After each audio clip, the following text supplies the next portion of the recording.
এটা কি নিয়েছি রে? এটা আমরা তো মাশরুম চাষ করব বাড়িতে, তার জন্য টেম্পারেচার মাপতে হবে, যে রুমটাতে মাশরুম থাকবে। আচ্ছা। হ্যাঁ, সেই রুমটার তাপমাত্রা জানার জন্য এই মেশিনটা এনেছি। এটা টেম্পারেচার মাপে, ডিজিটাল এটা।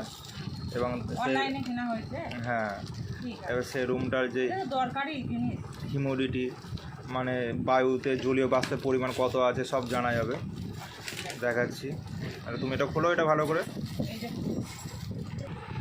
ব্যাটারি লাগালাম, অন করলাম, এই যে দেখা যাচ্ছে এখানে 31 ডিগ্রি তাপমাত্রা রয়েছে। একটা মাশরুম চাষ করতে গেলে অস্টারি হোক আর মিল্কি মাশরুমই হোক, তা করতে গেলে 25 থেকে 30-এর মধ্যে থাকতে হবে। এটা নর্মাল রুম, আমাদের বাড়ির নর্মাল রুম, 31 ডিগ্রি তাপমাত্রা রয়েছে।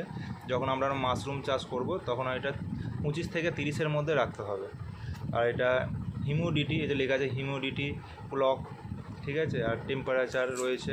হিউমিডিটি মানে বায়ুতে জলীয় বাষ্পের পরিমাণ কত থাকা দরকার, মানে কত রয়েছে, কতটা আর্দ্র বা কতটা শুষ্ক, মানে বায়ুতে জল আছে কি না। তার জন্য এটা বাড়িতে মাশরুম চাষ করতে গেলে লাগে 75 থেকে 90-এর মধ্যে থাকলেই হবে। এখানে 87% রয়েছে, মানে ঠিকই আছে। এই রুমটা আপাতত ঠিকই রয়েছে। আমরা যখন মাশরুম রুমে নিয়ে যাব তখন আপনাদেরকে দেখাবো টেম্পারেচার এবং বায়ুর আর্দ্রতা। এখানে ক্লক রয়েছে, এখানে টাইমার ক্লক করতে পারেন, এখানে ডেট এবং সাল সব কিছু আমরা অ্যাডজাস্ট করতে, অত কিছু দেখাচ্ছি না, আপনাদের শুধু টেম্পারেচারটা দেখালাম। আর এখানে যে হিউমিডিটি, বায়ুর যে জলীয় বাষ্পের পরিমাণ সেটা দেখালাম। এই যে মিটার, রুমের মধ্যে কত কী রয়েছে সে বোঝা যাচ্ছে।